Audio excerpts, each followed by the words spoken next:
जय श्री कृष्णा दोस्तों, आपका हमारे चैनल हिंदी व्रत कथा में स्वागत है।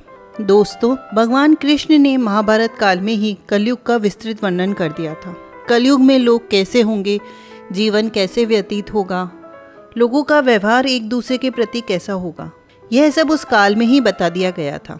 आज के इस वीडियो में हम आपको भगवान कृष्ण के द्वारा कलयुग के बारे में बताई गई 5 कड़वी बातें बताने जा रहे हैं, जो आज 100% सच साबित हो रही है। महाभारत काल में पांडवों के मन में कलयुग के बारे में जानने की जिज्ञासा थी। उन्होंने एक बार भगवान कृष्ण से पूछा कि कलयुग में मनुष्य कैसा होगा, लोगों के विचार कैसे होंगे और मोक्ष की प्राप्ति कैसे होगी। इन प्रश्नों को सुनकर भगवान कृष्ण ने पांडवों को वन में जाने के लिए कहा और यह भी कहा कि जो कुछ भी तुम वहाँ देखो मुझे विस्तार से आके बताना। पांडव वन में गए। वापस आकर भगवान कृष्ण को क्या बताते हैं आइए जानते हैं। अर्जुन ने देखा एक पक्षी जिसके पंख पर वेद की ऊंचाई लिखी हुई था, परंतु वह एक मनुष्य का मांस खा रहा था। यह देखकर अर्जुन को बहुत हैरानी हुई। इस पर भगवान ने बताया कि कलयुग में ऐसे लोग होंगे जिन्हें विद्वान कहा जाएगा, किंतु उनकी मंशा यही होगी कि किसकी जल्दी मृत्यु हो और उसकी संपत्ति को अपना बना लिया जाए। व्यक्ति का आधा चाहे कितना भी बड़ा होगा, परंतु उसकी दृष्टि दूसरों की संपत्ति पर ही होगी। ऐसे लोग बहुत होंगे जो दूसरों के धन को छीनने को आतुर होंगे।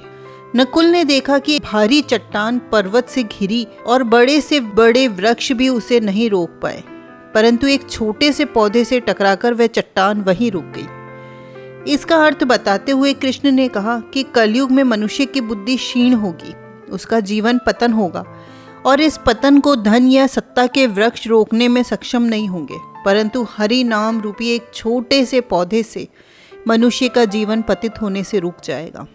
हरि कीर्तन से मनुष्य की बुद्धि प्रबल होगी। भीम ने एक गाय को देखा जो अपने बच्चे को चाट रही थी कि बच्चे का रक्त निकल आया। भीम यह देखकर दंग रह गए। भगवान कृष्ण से इसका अर्थ पूछा। श्री कृष्ण ने बताया कि कलयुग का मनुष्य अपने बच्चों से इतना आसक्त होगा कि ऐसी ममता के कारण बच्चों का विकास ही रुक जाएगा। यदि किसी का पुत्र साधु बना तो सब उसके दर्शन करेंगे, परंतु यदि स्वयं का पुत्र साधु बना तो दुखी हो जाएंगे और रोएंगे कि मेरा पुत्र किस राह पर जा रहा है, इसका क्या होगा। कलयुग में लोग बच्चों को मोह माया परिवार में ही बांध कर रखेंगे और इसका जीवन वही नष्ट हो जाएगा। फिर भगवान ने वास्तविकता बताते हुए कहा कि तुम्हारे पुत्र तुम्हारे नहीं बल्कि उनकी पत्नियों की अमानत है।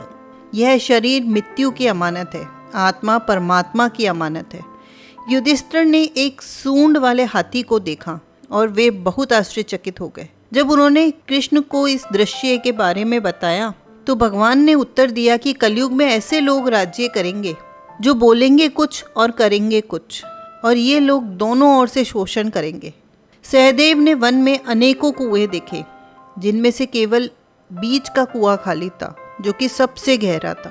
कृष्ण ने इसका अर्थ बताते हुए कहा कि कलयुग में धनी व्यक्ति अपने शौक के लिए पुत्री विवाह में उत्सवों में धन खर्च करेंगे, परंतु यदि किसी भूखे को देखेंगे तो उसकी सहायता करने में किसी को कोई रुचि नहीं होगी। इंद्रियों की संतुष्टि, मदिरापान, मांस भक्षण और व्यसन में धन खर्च किया जाएगा। जो लोग ऐसी आदतों से दूर होंगे उन पर कलयुग का नहीं बल्कि परमात्मा का प्रभाव होगा। तो दोस्तों, ये है कलयुग के 5 कड़वे सत्य जो भगवान कृष्ण द्वारा द्वापर युग में बताए गए थे, जो आज सच भी हो रहे हैं। हम कहाँ जा रहे हैं, हम हमारे बच्चों को कहाँ ले जा रहे हैं। तो दोस्तों, भगवान का नाम लीजिए, सत्संग करिए, अच्छी राह पर चलिए। भगवान सबका कल्याण करे। तो दोस्तों, आपको ये कहानी, ये जानकारी अच्छी लगी हो तो प्लीज़ लाइक करें, कमेंट करके हमें प्रोत्साहित करें और हमारे चैनल को सब्सक्राइब करें। धन्यवाद।